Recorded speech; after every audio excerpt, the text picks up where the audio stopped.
오늘 본문의 말씀을 가지고 예수님의 장학이라는 제목으로 말씀을 전하려고 합니다. 요즘에 대부분 사람들이 이제 스마트폰을 다 들고 계시죠, 그죠?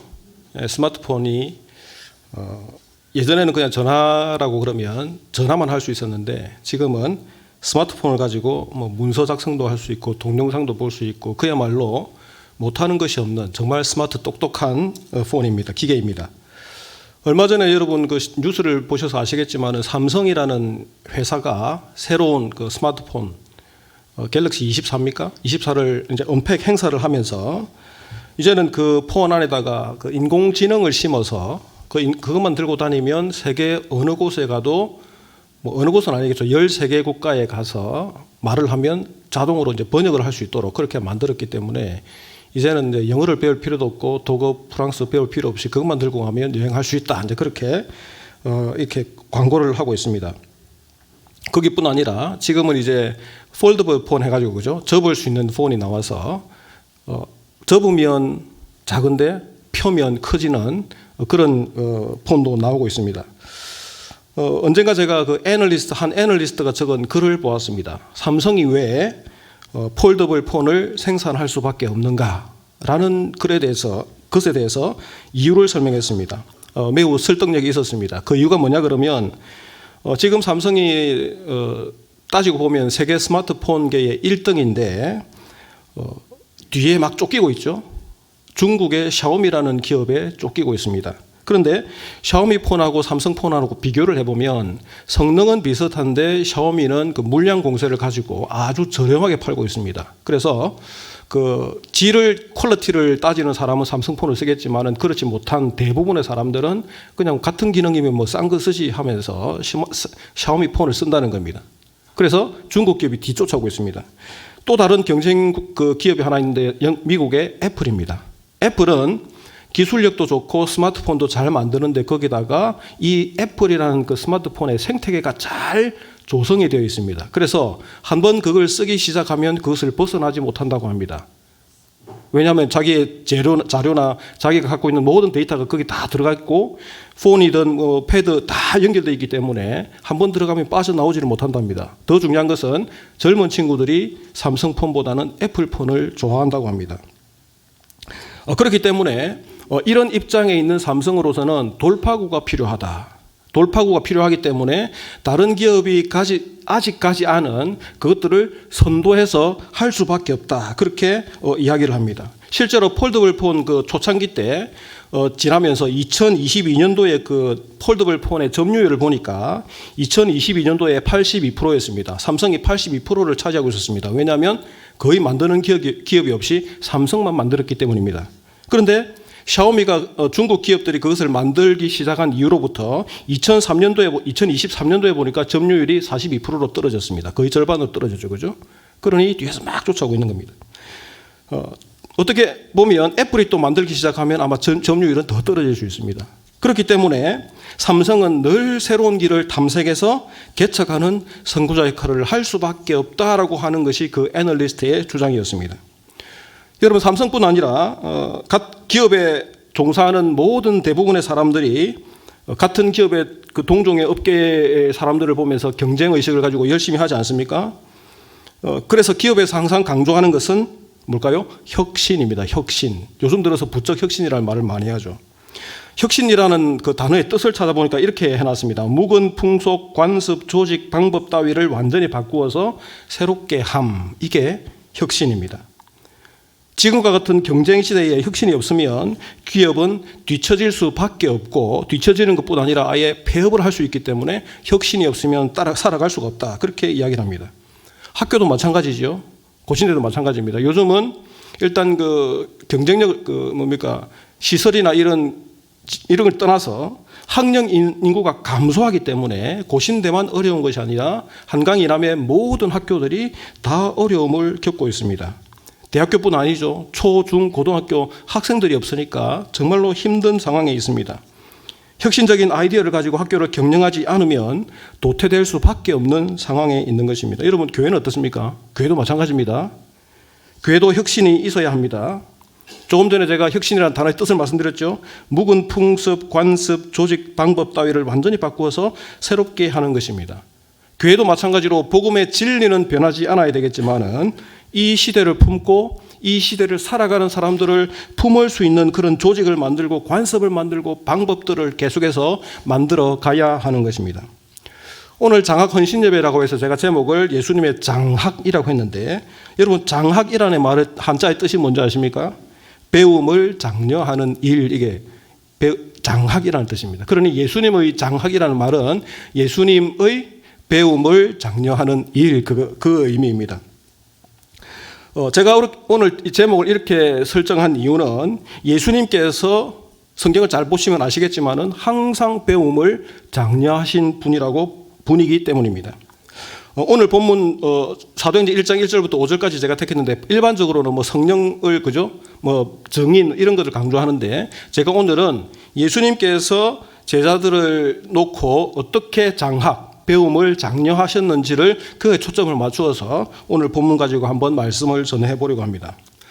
여러분, 먼저 당시에 예수님께서 이렇게 제자들에게 가르치시기를 시작하는 이 당시의 상황을 제가 조금 설명을 드리겠습니다. 어떻게 보면 예수님께서 제자들하고 이렇게 40일 동안 있으면서 했던 이 시기의 그 상황을 설명하자면 평온함보다는 혼란스러움이 더 맞습니다. 왜냐하면 얼마 전에 예수님께서 죽으셨다가 부활하신 상황이었고, 부활하신 후에 제자들을 만나서 제자들에게 나타나셔서 미래에 일어날 일들에 대해서 말씀하시면서 나는 곧 아버지께로 갈 거다라고 계속해서 반복해서 말씀하시기 때문입니다.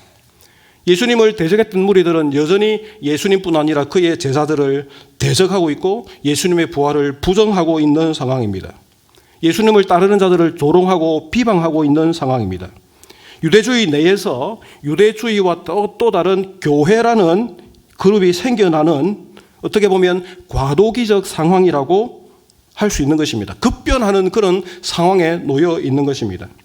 여러분, 초대교회 내에서 일어났던 그 여러 가지 기록들을 보면 사도행전 전반부에 기록을 하고 있는데요, 그 당시 상황이 얼마나 급변하게 변하고 있는지를 잘 보여주는 사건들이 몇 가지가 있습니다. 예수님께서 이제 떠나시고 나서 곧바로 성령이 내려오셨죠. 오순절 성령 사건이 있었을 때에 많은 유대인들이 예수님의 제자들을 보면서 야, 너희가 정말 성령 받았구나 이렇게 하지 않고 어떻게 했습니까? 야유와 조롱을 보내었습니다. 술 취했다고 이야기를 했습니다. 그러면 점차로 이 야유와 조롱이 시기와 미움으로 변하고, 이런 시기와 미움이 마침내 제자들을 채찍질하고 박해하면서 옥에 가두는 상황까지 생겨났고, 심지어 여러분 잘 아시겠지만은 스데반이 어떻게 됐습니까? 돌에 맞아 죽었죠. 죽는 상황까지 일어나게 됐습니다. 교회 외적으로 이런 일들이 계속해서 일어나고 있습니다. 성경이 기록한 것은 모든 사건은 다 기록하지 않았습니다. 사도행전을 역사서라고 할 때에 이 세상에 일어났던 모든 역사를 다 기록한다 그러면 사도행전이 이게 안 돼, 그죠? 기록할 수가 없겠죠. 무슨 말이냐면 저자가 이야기하고자 하는 그 포인트를 말하기 위해서 선택적으로 기록을 했다는 것입니다. 그렇다면 당시에 순교를 당했던 사람이 스데반밖에 없었을까요? 많았을 것입니다. 복음을 전하다가 조롱당하고 감옥에 갇히고 죽은 사람이 많이 있었을 거라는 것입니다. 외부적으로 이렇게 혼란스러웠습니다. 5장에 보면 아나니아와 삽비라가 성령을 속여서 죽어나가는 일이 발생합니다. 교회 내에서 일어났습니다. 여러분, 이 아나니아 삽비라 사건의 핵심이 무엇일까요? 그 성경을 잘 보시면요, 베드로가 책망할 때에 이렇게 합니다. 네 속에 마귀가 가득하구나.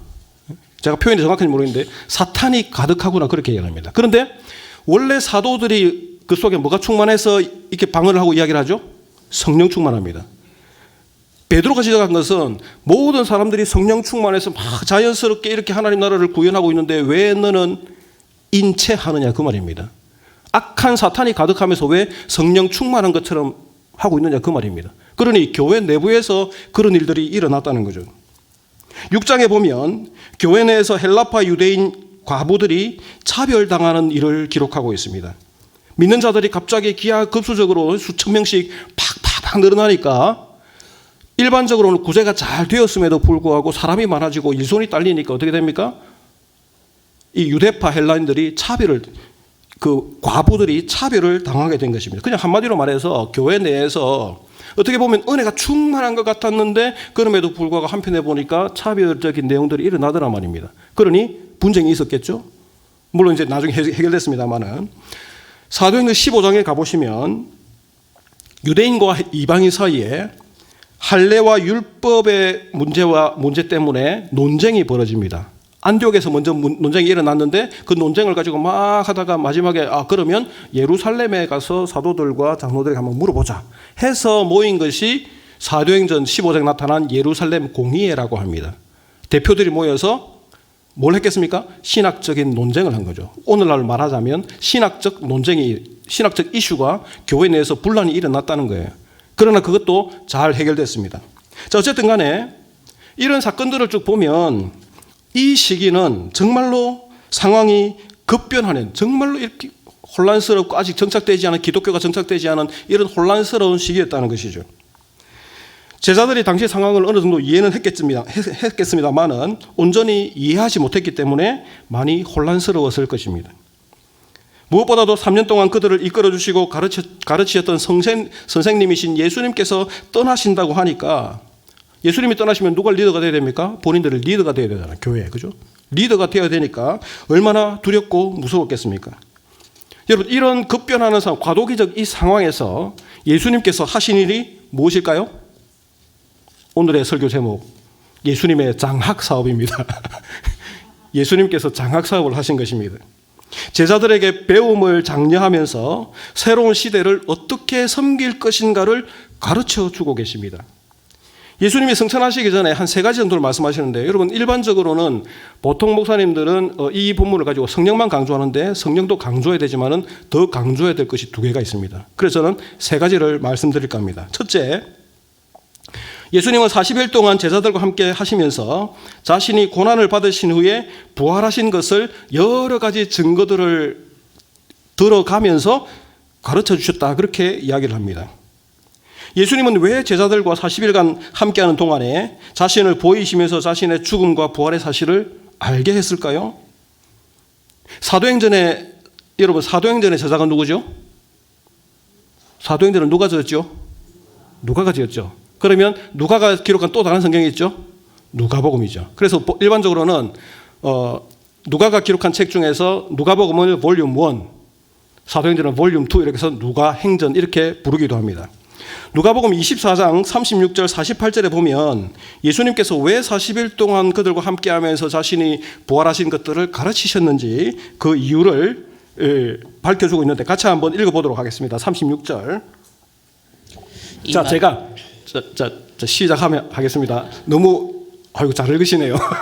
제가 1절 한 절 읽고 여러분 한 교독을 하겠습니다. 자, 제가 36절 읽겠습니다. 이 말을 할 때에 예수께서 친히 그들 가운데 서서 이르시되 너희에게 평강이 있을지어다 하시니 그들이 놀라고 무서워하여 그 보는 것을 영으로 생각하는지라. 예수께서 이르시되 어찌하여 두려워하며 어찌하여 마음에 의심이 일어나느냐. 내 손과 발을 보고 나인 줄 알라. 또 나를 만져보라. 영은 살과 뼈가 없으되 너희 보는 바와 같이 나는 있느니라. 이 말씀을 하시고 손과 발을 보이시나 그들이 너무 기쁨으로 아직도 믿지 못하고 놀랍게 여길 때에 이르시되 여기 무슨 먹을 것이 있느냐 하시니 이에 구운 생선 한 토막을 드리니 받으사 그 앞에서 잡수시더라. 또 이르시되 내가 너희와 함께 있을 때에 너희에게 말한 바 곧 모세의 율법과 선지자의 글과 시편에 나를 가리켜 기록된 모든 것이 이루어져야 하리라 한 말이 이것이라 하시고 이에 그들의 마음을 열어 성경을 깨닫게 하시고 또 이르시되 이같이 그리스도가 고난을 받고 제3일에 죽은 자 가운데서 살아날 것과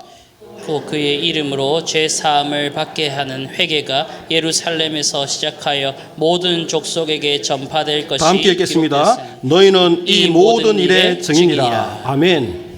자, 여기 보시면 예수님께서 구약 성경이 메시아 탄생과 죽음 그리고 부활을 예언했다고 하고 그 다음에 예수님 당신께서 직접 오셔서 그것을 성취하셨다 이렇게 말합니다. 예수님이 제자들에게 많은 증거로 자신의 부활을 보이신 이유는 마지막 절에 뭐라 그럽니까? 너희는 이 모든 일의 증인이라. 여러분 증인이 뭡니까? 영어로 하면 eyewitness. eyewitness. 말 그대로죠. 눈으로 보고 느끼고 체험한 사람이 증인입니다. 제자들은 지금 예수님이 가시고 나면 뭐가 돼야 됩니까? 예수님의 증인이 되어야 되는 거예요. 근데 증인인데 증거해봐 그러는데 어리버리하게 해가지고 되겠습니까? 예수님 부활에 대해서 이야기해봐 그러는데 어리버리하게 말도 못하고 예수님이 죽었는지 살았는지 그것도 알지 못하고 있으면 되겠습니까? 예수님은 확실하게 보여주는 거예요. 사람들은 이 내가 부활했다는 것을 부정하고 욕을 하지만은 나의 손을 만져봐라. 나의 옆구리를 만져봐라. 다 보란 말이야.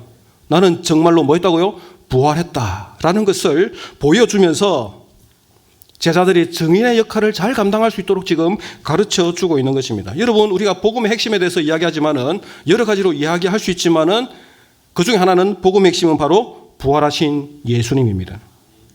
그러니 부활하신 예수님을 모르는 증인이 복음을 제대로 전할 수 없기 때문에 예수님은 이런 혼란스러운 상황 가운데서도 제자들이 그 증인의 역할을 잘 감당할 수 있도록 가르쳐 주고 있는 것입니다. 두 번째, 예수님은 40일 동안 제자들에게 하나님 나라에 관한 것들을 말씀해 주고 계십니다. 여러분, 여기서 하나님의 나라에 관한 것들인데 이 하나님의 나라에 관한 것들은 복음서에 보시면 예수님의 사역하고 관련이 있습니다. 예수님은 오셔서 죄인을 사해 주셨고 시각장애인의 눈을 뜨게 하셨고 지체장애인을 걷게 하셨죠. 나병 환자를 깨끗하게 하셨고요.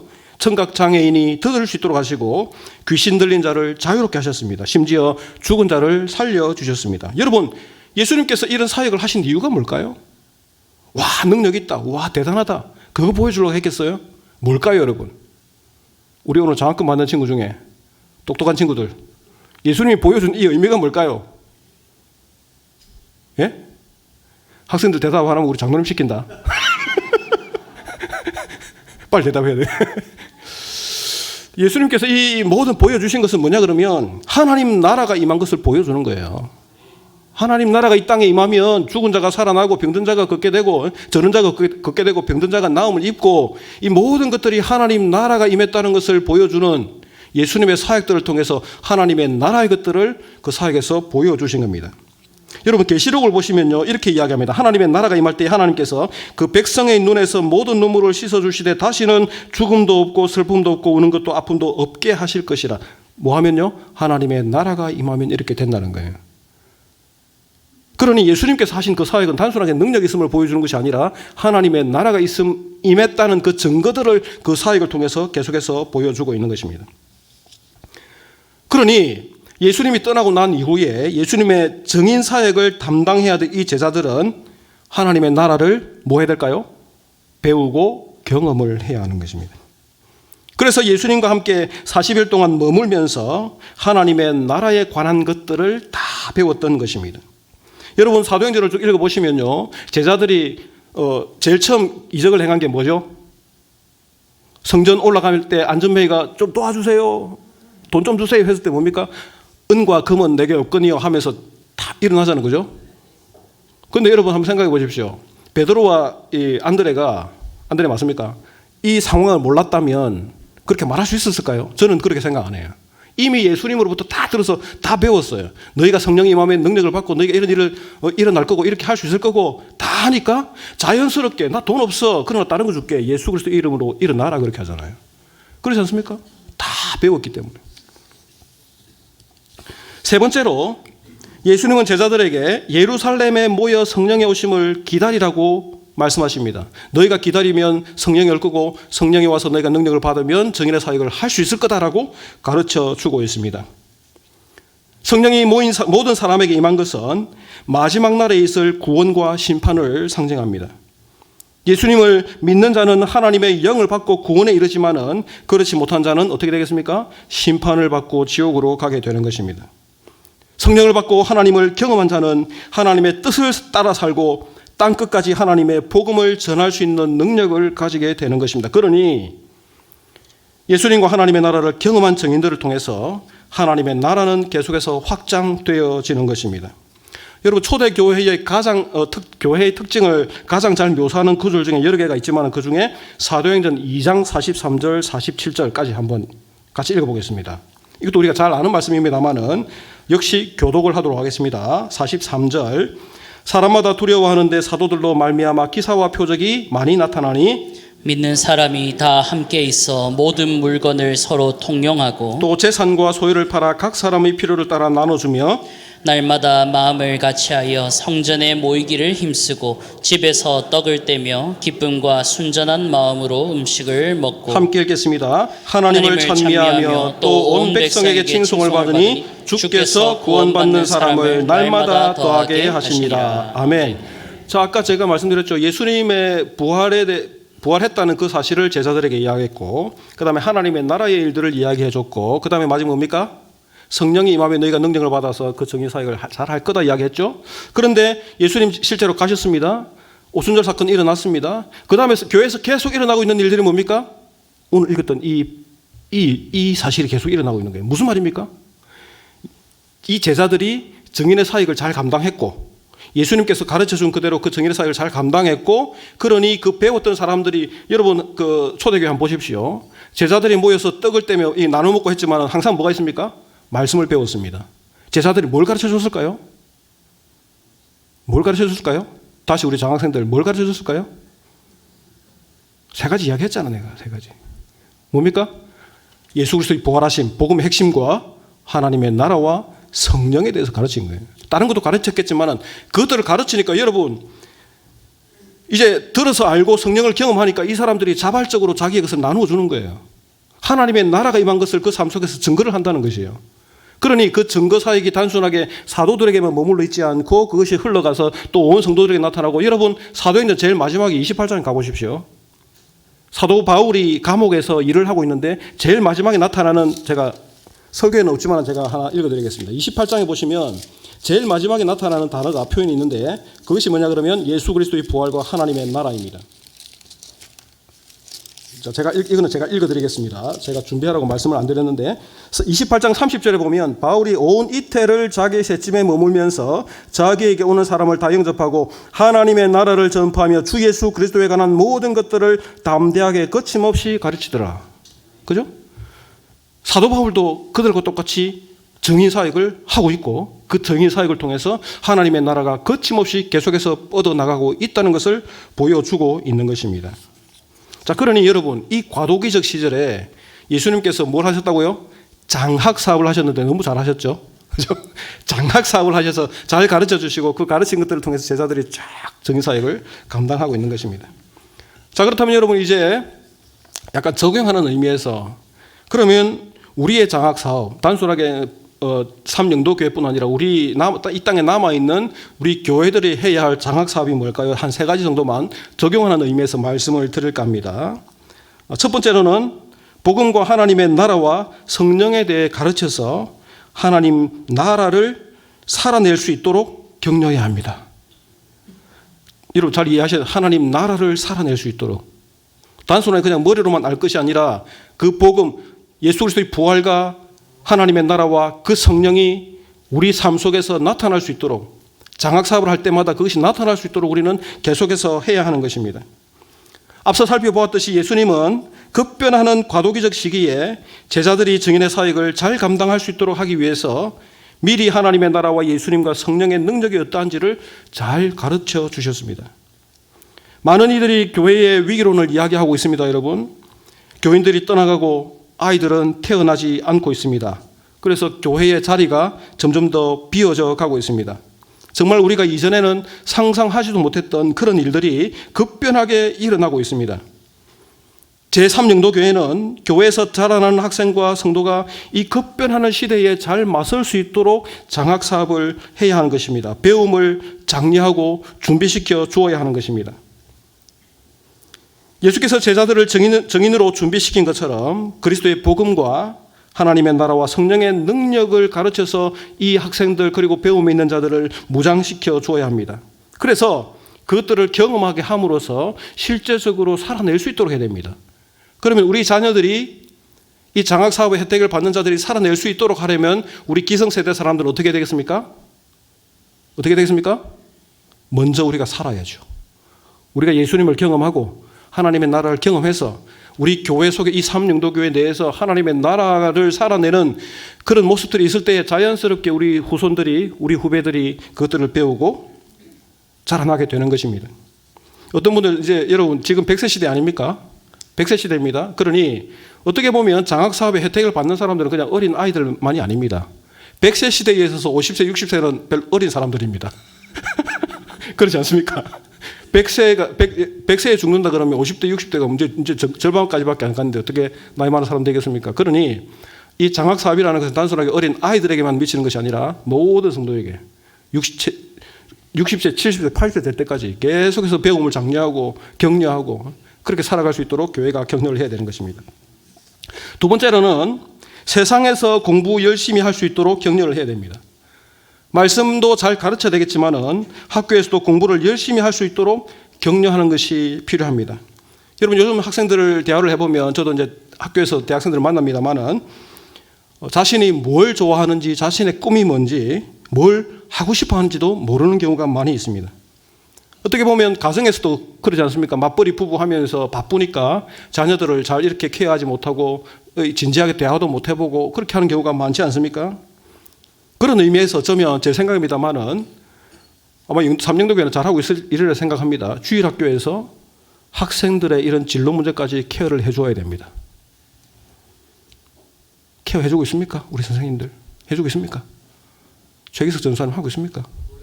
예, 잘 하고 있는 것 같습니다.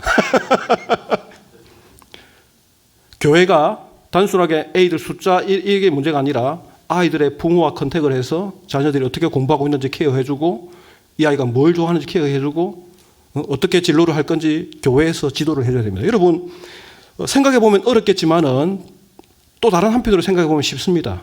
제가 해봤거든요.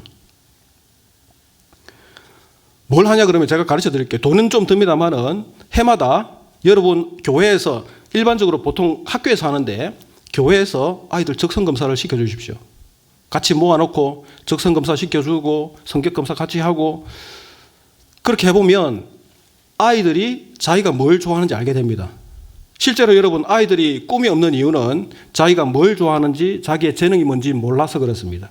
실제로 제가 지금 큰아이가 지금 대학교 3학년이고 둘째 아이가 1학년 마치고 군에 가 있습니다만은 제가 우리 두 아이한테 너 이거 해라 저거 해라 말하지 않았습니다. 저희 부모님도 저한테 아까 말씀 나올 때 했지만은 저희 부모님도 저한테 네 목사 되라 그렇게 절대로 이야기하지 않았습니다.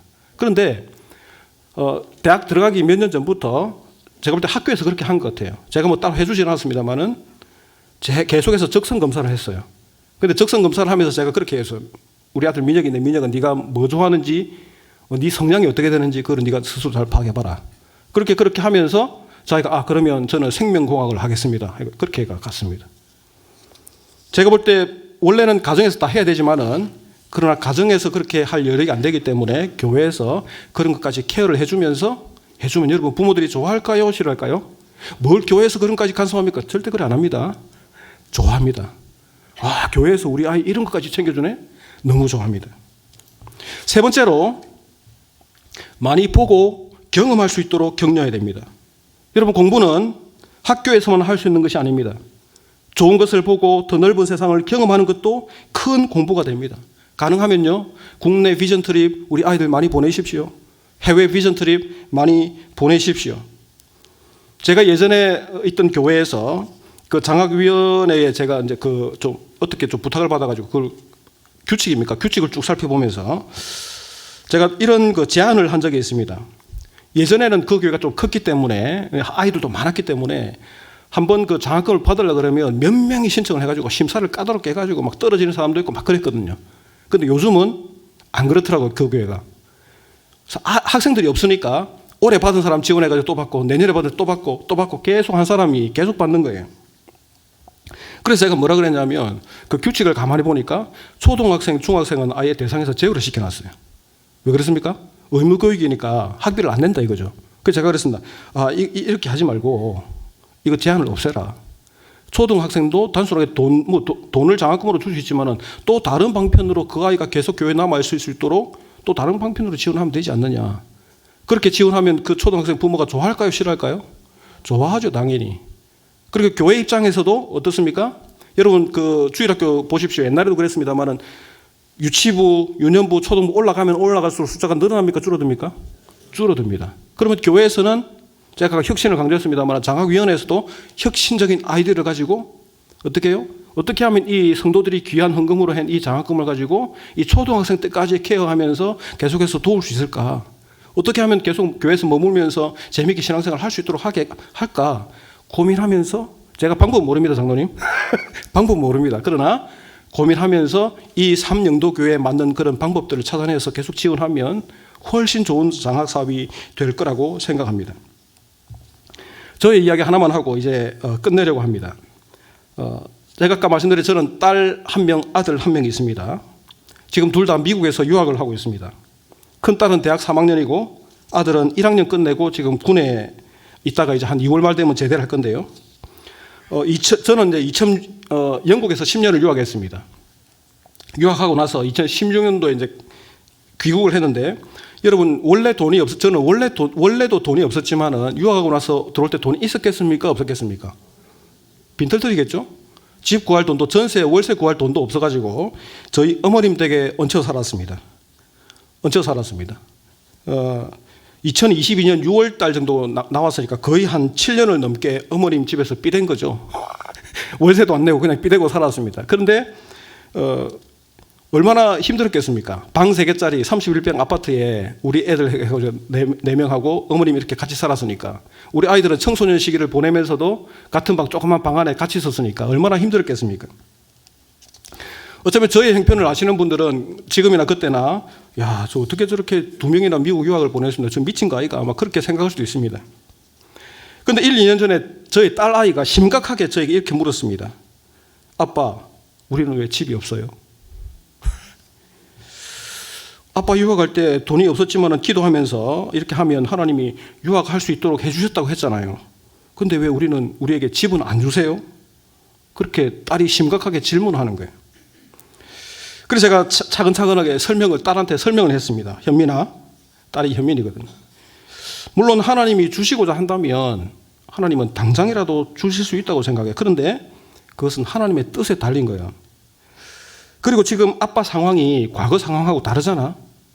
유학할 때는 아빠가 경제 활동도 하지 못했기 때문에 다른 사람을 통해서, 교회를 통해서 아빠를 도와서 살게 했다면, 지금은 아빠도 경제 활동하고 있고 엄마도 경제 활동하고 있는데 하나님께서 그렇게 도와주실 이유가 없지. 그리고 생각해봐라. 네가 지금까지 살면서 굶은 적 있냐? 굶은 적 있어? 그러면서 한마디 제가 더 했습니다. 아빠가 만약에 귀국하면서 집을 최우선으로 했다면 어떻게 했든지 집을 샀을 거다. 그런데 아빠의 최우선 순위는 집이 아니라 너희가 교육을 잘 받는 데 있었다. 여러분, 우리 아이들은 이제 영어를 계속했으니까 어릴 때부터 한국어를 못할 거 아니에요, 그죠? 한국어를 못하니까 만약 일반 국립에 보냈었으면 우리 아이들이 왕따를 당하고 막 그렇게 했을 겁니다. 그런데 저희 교단 목사님이 운영하는 그 로고스 국제학교라고 거기 저희 대연동에 있거든요. 근데 이제 저에게 들어오면서 아주 저렴한 가격으로 디스카운트 해주시면서, 물론 그것도 우리한테 벅찼습니다만은 디스카운트 해서 2명을 다 거기다 보낸 거예요. 그러면서 제가 그런 이야기죠. 내가 아빠가 너희 그 중고등학교 시켰는데 거의 대학생들 2명을 5, 6년 공부시킨 것만큼 그렇게 들어갔어. 너희들 공부시킨다고 아빠는 귀국한 이후에 처음 2년 동안에는 저 초업에 있었거든요. 초업에 있으면서 차도 없이 영도를 버스 2번, 3번 갈아타면서 2년 동안 그렇게 다녔어. 책도 사볼 수 있었지만은 책은 도서관에서 빌릴 수 있으니까 책도 한 권도 안 사봤어. 그런데 너희가 아빠가 하나님 앞에서 불평하거나 원망하는 거 봤니? 할 말이 없는 거죠, 아이가. 없잖아. 늘 아빠는 감사하고 살았어. 그렇게 이야기했습니다. 여러분, 유학도 마찬가지입니다. 돈이 있어서 보내는 게 아닙니다. 혹시 유학하면 와 이렇게 하실 분이 있을까 싶어서 제가 말씀드렸는데, 제가 유학한 것도 돈이 없었습니다. 원래 저희 딱 유학 갈 때 있지 않습니까? 사실 저의 결혼이나 이런 것들을 이야기하면 아주 파란만장한데, 저는 결혼할 때 있지 않습니까? 아무것도 안 했습니다. 그때 장모님에게 가서 장모님 돈으로 주십시오 그랬습니다. 예물 주고 받잖아요, 그죠? 예물 하면 어르신들은 뭐 막 사가지고 보내야 된다고 생각하는데, 장모님 둘이 양집안에서 딱 합의를 해가지고 500만 원씩 주고 받는 걸로 합시다. 그래가지고 그쪽에서 500만 원 딱 보냈습니다. 어쨌든 뭐는 찍혀야 되니까 그 받은 거 그대로 500만 원 돌려 보냈습니다. 그러니까 그게 예물 끝난 거예요. 그리고 나서 어르신들이 야 그래도 뭡니까 한복은 있어야 된다 막 그렇게 하길래 제가 찾아갔습니다. 장모님 돈으로 주십시오. 제가 한복 입어봤자 몇 번 입겠습니까? 뭐 명절마다 한 번씩 입을 텐데 그냥 돈으로 주십시오. 그렇게 해가지고 아끼고 해서 결혼을 제가 2000년도 했는데 유학을 2006년도 갔습니다. 그 어간에 모았던 돈이 그냥 한 2,800만 원밖에 안 됐습니다. 그것 들고 제가 유학을 갔습니다. 연끌을 해서 한 거죠, 여러분. 연끌을 해서 저도 유학했고 돈 있어서 한 게 아닙니다. 하나님께서 은혜 주셔서 하는 겁니다. 그래서 유학을 해보면요, 유학을 안 해본 사람들은 모르요, 해본 사람은 압니다. 해보면 하나님께서 거저주시는 은혜가 많습니다. 제가 그걸 알기 때문에 다른 사람들이 네 돈 뭐가 돈이 있노? 돈 없습니다. 근데 주위에서 많이 빌려준다 합니다. 은행에서 누구든 막 빌려주려고 합니다. 은행에 돈 많잖아요. 빚은 많습니다만은 연끌을 해서 아이들을 보내주면 하나님께서 은혜 베풀어 주셔서 그것을 마치게 하실 거라고 생각하고 제가 아이들을 유학을 보냈습니다. 삼영도교회가 그렇게 하기를 바랍니다. 우리 아이들, 여러분 아이들이 누굽니까? 우리 장로님 권사님들의 손주들 아닙니까? 그죠? 우리 자식들 아닙니까? 그 자식들이 넓은 세계를 보고 큰 꿈을 품을 수 있도록 그렇게 하셔야 됩니다. 제가 제 얘기 하나만 더 하겠습니다. 제 아들이 유학 가기 딱 전날에 가족들이 둘러앉아서 이야기를 했습니다. 그 하고 싶은 말 한마디씩 하고 같이 기도하자. 그렇게 했습니다. 그러면서 제가 그 아이에게 이런 이야기를 했습니다. 하나님이 너희를 아빠, 엄마에게 맡겨주셨다고 생각하고 나는 최선을 다해서 키울 뿐인데 너희들이 이렇게 말씀 가운데서 너무 잘 살아줘서 감사하다. 유학 가서 공부 열심히 하고 아빠, 엄마는 최선을 다해서 너희들을 서포트하겠다. 여러분 반지의 제왕에서 그 골룸이 하는 말이 있죠. My precious. 너희들이 나의 보물이다. You are my precious. 그렇게 하면서 같이 기도하고 다 같이 4명이 다 같이 손잡고 펑펑 울었던 적이 있습니다. 여러분 생각해 보십시오. 우리 자녀들은 하나님께서 여러분에게 맡기신 뭐라고요? precious. 보물입니다. 근데 여러분 그 보물을 그냥 딱 끼고 있을 겁니까? 어떻게 하실 겁니까? 보물이 더 값진 값어치를 인정받을 수 있도록 준비시키고 다듬어주고 해야 되지 않겠습니까? 그러면 교회가 좀 힘들더라도 어떻게 해야 되겠습니까? 많이 보게 하고 가르쳐주고 닦고. 여러분 딱 끼고 있지 마십시오. 지난번에 있던 어떤 교회에서는 그런 이야기, 어떤 집사님이 이제 이렇게 이야기해요. 아, 우리 애가 너무 집을 좋아하고 나를 떠나기 싫어해가지고 외국에 보내지도 못하게. 당장 보내세요. 평생 끼고 있을 겁니까? 평생 아이를 끼고 있을 겁니까? 그러다가 아이 망칩니다. 언젠가 아이는 떠나게 돼 있습니다. 아이가 저는 떠나보내는 훈련을 한다고 생각합니다. 떠나고 저희 아이들은 그러면 떠나고 마지막에는 내가 너희들을 떠날 거다. 너희들 떠나서 나는 하늘나라 가니까. 그렇지 않습니까? 항상 우리는 떠나는 연습을 해야 됩니다. 그러니 우리 아이들이 더 많은 것을 보고 느낄 수 있도록 보내어서 그것들을 우리 장학사업에서 하셔야 되는 것입니다. 사랑하는 성도 여러분, 제3영도교에 소속된 모든 성도들이 하나님께서 주신 자녀들을 말씀으로 잘 양육할 수 있기 바랍니다. 그리고 일반 학문도 잘 배워서 하나님께 영광 돌리고 사회와 세계에 이바지할 수 있도록 힘써 도우시는 장학위원회 그리고 모든 성도 되기를 주의 이름으로 축원합니다.